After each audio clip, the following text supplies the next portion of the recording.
This one has been a long time coming, but today we are finally going to take a look at the SSL Bus Plus compressor. And not only is it my bus compressor of choice, but I think that this is one of, if not the best sounding bus compressors out there, with one of, if not the best feature sets of any compressor out there. It does so much stuff and it sounds so insane, and I'm so excited to finally share it with you guys. Let's get into it.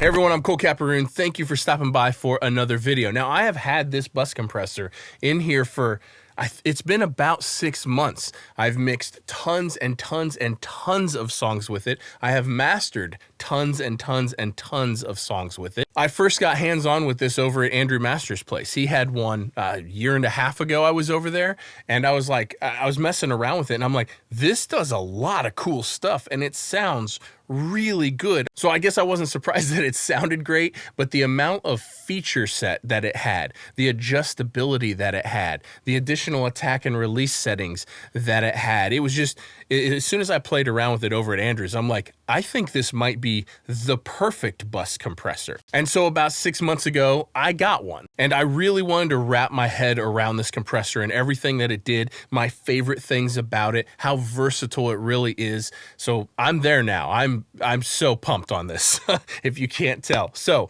let's jump right into it and take a look at the SSL Bus Plus. Okay, so first I want to give you a walkthrough of the controls of the SSL Bus Plus because it is insanely in-depth. This box does so much stuff and is so versatile. It's crazy. So before we listen to anything, I want to give you a walkthrough of what it all does and how you control it. So that way you understand exactly what I'm doing when I'm actually doing it. So if you're in a hurry and you just want to hear what it sounds like, you can go to this time right here. I'll put it right here and then you can just fast forward to there. But I do think it's important that we go over what all this does because it's not going to make any sense if I don't. Okay, so first let's just start with the bus settings. So the classic SSL bus settings, and that's all the knobs in blue here. Now, first of all, you do have two separate compressors, two mono compressors. We should probably start with modes. So you've got classic stereo mode. You have got this kind of enhanced stereo mode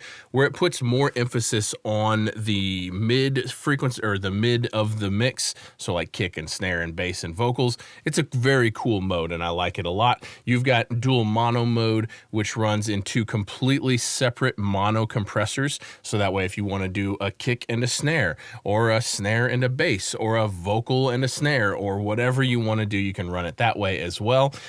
Exact same controls and features on both. And then you have mid-side mode, which is wonderful for a lot of stuff, but specifically for mastering, I kind of tend to use a lot of mid-side in mastering. So let's first talk about just the controls. You've got your typical threshold, ratio, attack, release, makeup, gain. You now have a mix control, a wet-dry blend right on here, which is unbelievable. And you also have a high pass frequency sidechain, which is also unbelievable. Now, one of the things that makes this box so compelling to me is all of the additional attack and release and ratio settings, in addition to the mix control and the high pass sidechain. These are things that the original SSL bus compressors did not have. It's just incredible how many options there are for different settings is unreal. Then you get on up here, you've got your low THD mode, which this is a new mode for SSL that basically anytime you're mixing something with a lot of low end, it has a tendency to make the compressor distort a little bit. And so low THC mode literally fixes that. You engage that and it doesn't matter if you're mixing the thickest of pop music.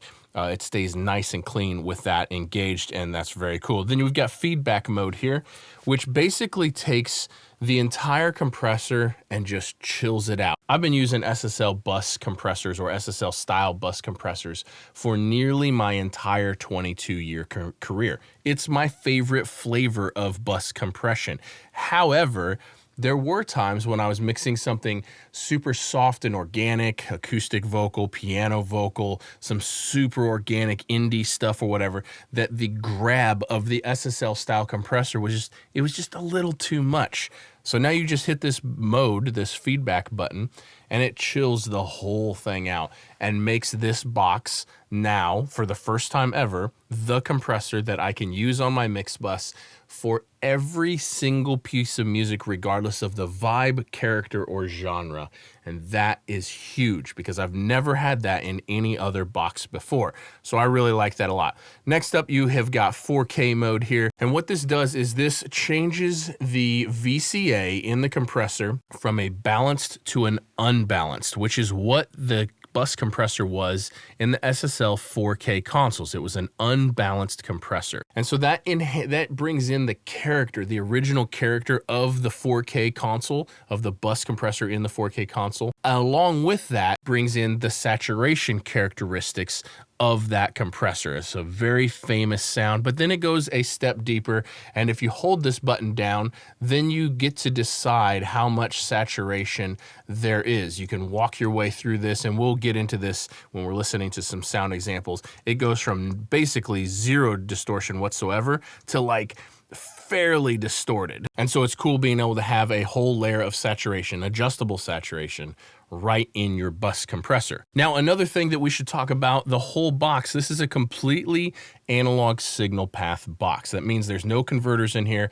The signal that runs through this box, the music that goes through it, is never converted to digital. However, all of these buttons are digital encoders. And so not only are they all detinted, which is exactly what I want in a bus compressor, but a lot of them have multiple functions. For instance, if you want to engage your external sidechain EQ, you can press this, and you can scroll through whether you want it to be the compressor or the dynamic EQ, or both. If you want to change your makeup gain to have more fine adjustability, half dB increments, you can just hold this down until the fine light comes on. And so a lot of these have multiple functions on each button, but once you wrap your head around what it does, it's really simple. Next up, the dynamic EQ. So we have a 2-band dynamic EQ, high frequency and low frequency, and you just push them to turn them off and on here, and that engages and disengages your dynamic EQ. Now, if we get back out of all of this and turn these off, in the standard mode here, you can see these are backlit, and that lets you know that it's engaged. When you turn them on, it engages a soft backlight. That lets you know the dynamic EQ is engaged. And then, so this is standard mode. So in this mode, the high frequency has a 3 millisecond attack and 50 millisecond release. If you hit the high frequency fast, now you've got a 1 millisecond attack, 50 millisecond release. And then if you hold this down till it turns this magenta color, then you have a 10 millisecond attack and an auto release on the high frequency. And then for the low frequency, you've got a 30 millisecond attack, 100 millisecond release as standard. And then when you push the fast mode, it goes to 10 milliseconds attack, 50 milliseconds release. And again, if you hold it down, then you go into 10 milliseconds attack, auto release for the low frequency. So this is expansion and compression of the high frequencies, expansion and compression of the low frequencies. And then you have another gain control here just for the low frequencies. So you can just boost the low frequency that the dynamic EQ is adjusting, and you have an additional G series mode, which changes this filter from a first order to a second order filter. It sounds cool. I like it. I'm going to try to keep this as easy to understand as possible, but the manual of this is absolutely incredible, and you can really dig into a lot of stuff in the owner's manual. Now, this high frequency bell here does exactly what you would think, and it changes the high frequency control from a shelf to a bell. Again, we'll give sound examples on all of that. And if you want to hold this down when these meters start flashing, you then get to choose your frequency modes that are actually being adjusted by the high or low. So you can change whatever frequencies you want here, And so that way it can be exactly what you want. So this is your shelf and this is your bell, and you get to literally just dial it in exactly how you want, which is super awesome. There's a whole frequency chart layout in the manual for where this needle is and the corresponding frequencies that you are setting it at. Hold that once again to get back out of it. Now, basically the same thing is true as you work through your modes. If you want to go to your dual mono mode, you now have all the exact same controls on this side. And if you go into your mid-side mode, you still have all your exact same controls over here. It's just for your sides, and this is for your mids. Now, in mid-side control, you can also just compress the sides, or just compress the mids, or of course both. And you can have different THD settings. You can have feedback on your sides while the normal mode is on your center.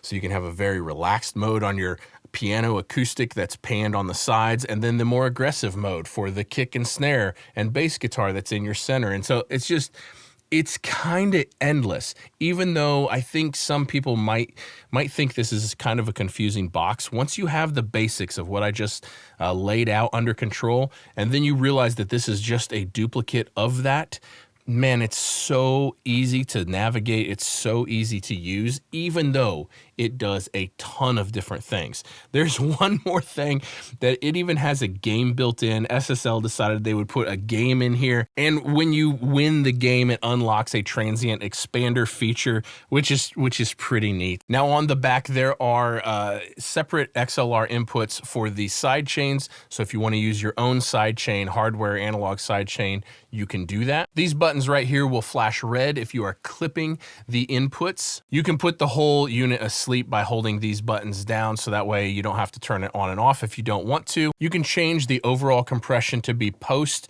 dynamic EQ or pre dynamic EQ. For your external sidechain, you can just push here, so you want your overall compressor to be fed from the external sidechain, or the dynamic EQ, or both, or all on this button for the sidechain, or for this knob from the sidechain EQ. You can change the overall brightness of everything if you want. You can change whether the mix knob works in classic parallel, so you've got your wet and dry being blended together, or if you want it to be 100% dry and then you're turning the wet signal up into it. And if you get too deep into the weeds on all of the settings and you just want to scrap it and start over, all you gotta do is hold down both the low THD buttons and it will reset this whole unit to the factory mode. Okay, there's a few more things that it does, but I think that that's probably good enough because those are the things that I use and that I would want to know the most. The manual is incredible. If you want to read more about it, hit the manual. Now, of course, I will put links to this in the description down below.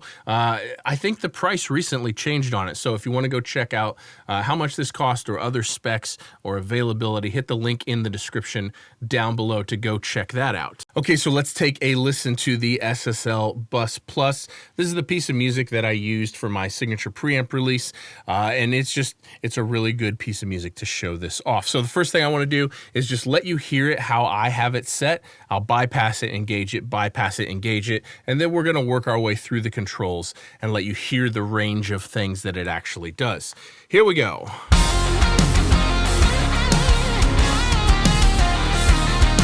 Out.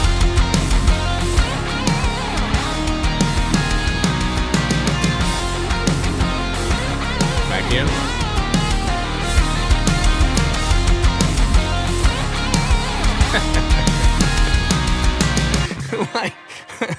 like if that's not enough to convince you, I don't know what else to say, because it's just, that is ridiculous for that to be all from a single box. That's a bus compressor. Like, that's crazy. Okay, so let's turn all of this off here and let's just start working our way through. Let's start with low THD mode. I'm not sure how much of this is going to come through over YouTube compression, but let's take a listen to the low THD mode, which is going to decrease pretty drastically the distortion on the low end when we play it.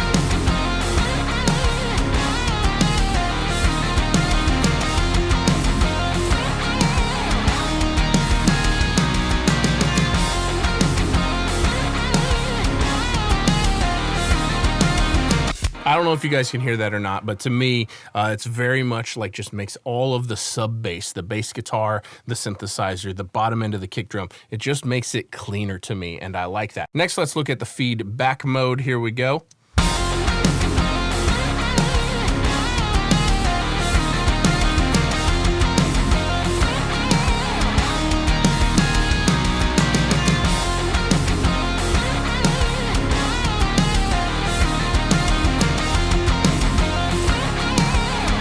To me, it just chills the whole thing out. When I have it off, it's very tight and very controlled. Everything is very well packed together. And then when I engage it, it just gets so much more chill and kind of looser sounding, and that's really cool for certain kinds of music. 4K mode, let's turn this on and off, and then I'm gonna run through the different levels of distortion so that way you can hear it. Here we go.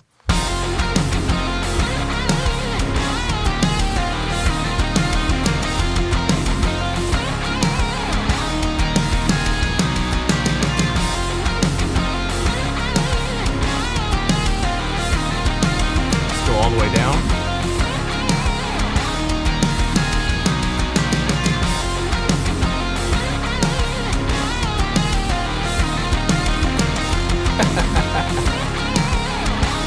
So obviously that's way too much, but the fact that you can have that range of saturation built into your bus compressor is very cool, and the fact that it is in the style of the SSL 4K console is very cool. I like that a lot. So let's go back to where I had it set at.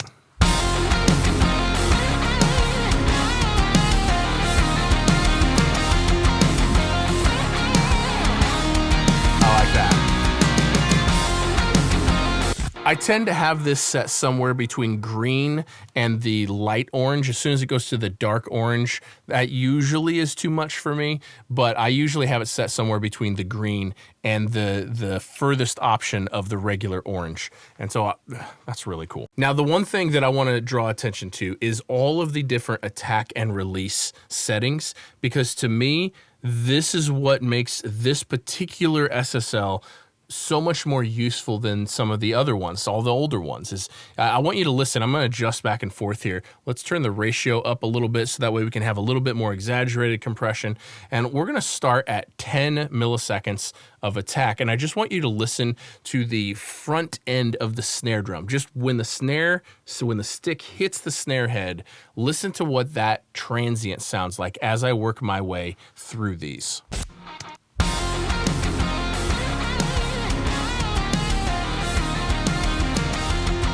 Very sharp.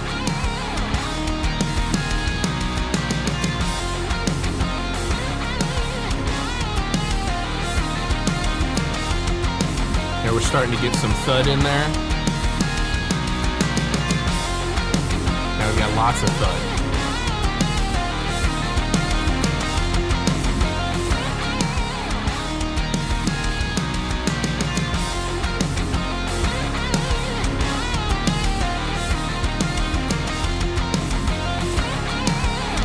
Like that difference, having the adjustability of all of those different settings on the attack is so useful for sculpting the entire mix and making it exactly what you want, shaping those transients to be exactly what you wanted. Now, of course, same thing is true for the ratio and the release. So many different options, so many more than the standard bus compressor from SSL. It just makes this box so much more useful. Now let's move on to the high pass sidechain, because what I try to do with this is I try to even out how much compression, how much the kick and the snare are triggering compression. I want them triggering fairly evenly, maybe just a tiny bit of emphasis on the snare drum, but this helps make sure that I can have a really thick, enormous kick drum without it triggering the compressor too much. So I'm going to start with this off, and then we're going to go up.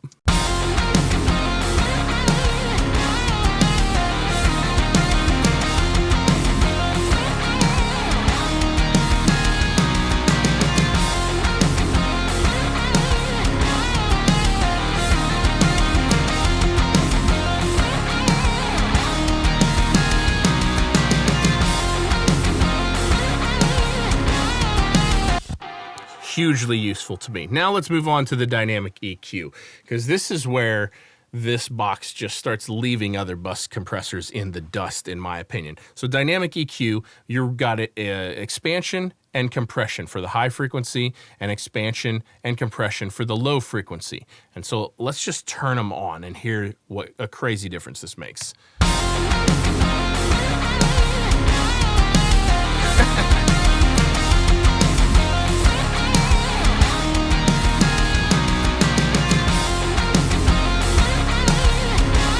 That's so ridiculous. Like, oh, that's crazy. Okay, so let me play around with these controls for you.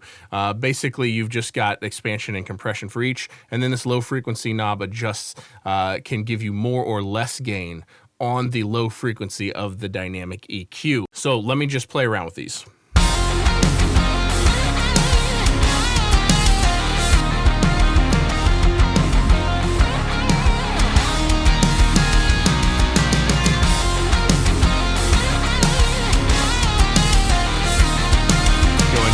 For the high frequency.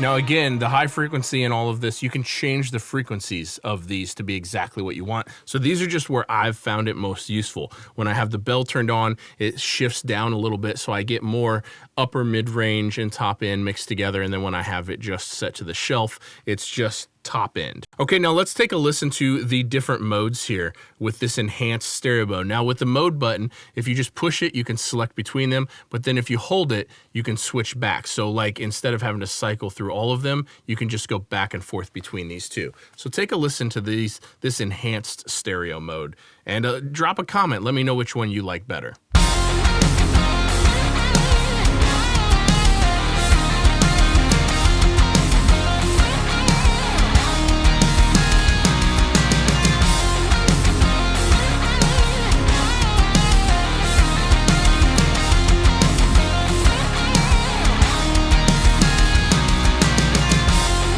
On a piece of music like this, man, that enhanced version sounds really cool. It feels like it puts a little bit more emphasis on the kick and the snare, the center of the stereo spectrum, but it's just cool that it's just an additional flavor. Now, I don't have this set up for dual mono because it's not how I'm using it at the moment, but the controls are exactly the same on both sides. So everything that I've talked about would apply to this side, and using this as a dual mono compressor. If you wanted to run your kick and your snare, or your bass guitar and your snare, or a vocal and a snare, or whatever you wanted to use this for, if you wanted to use it as two independent compressors, you could do it that way. But what I do think we should do is go over to mid-side mode, because what's cool about this is we can change a few of these things around to just totally change how we handle mid-side. So let's take a listen here.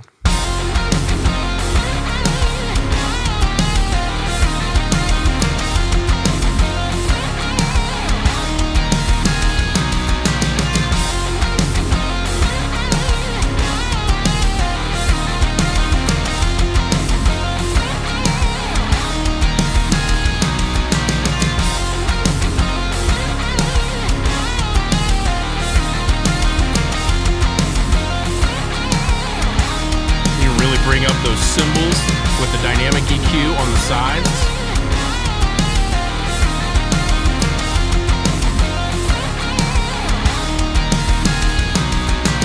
Bypass this.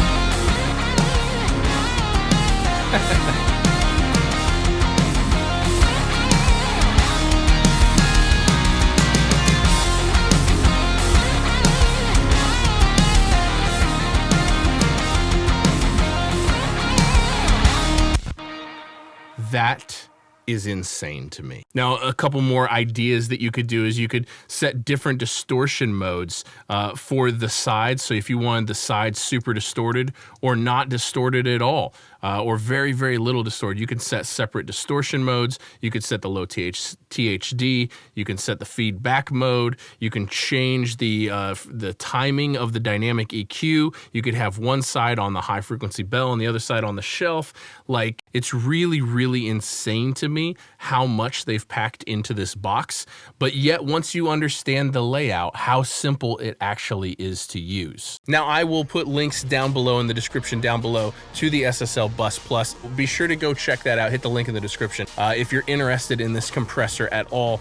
I don't say this about a lot of gear, but I can't recommend this one enough. Like, this is my ultimate mixed bus compressor, and it's kind of not even close for me personally. I'm obsessed with how it works on every genre of music that I work on, because that's something that was always a downfall of the SSL or style compressors that I used to use previously, is the fact that this has the feedback mode in it, just chills everything out. The fact that it has all the additional attack and release settings with the mix control and the dynamic EQ and all the additional color settings. It just, man, it's perfect to me. I can't think of another thing I could possibly want a bus compressor to do. Well done, SSL. This is, I mean, to me, this is an absolute home run, and I'm pumped to have it here in my studio.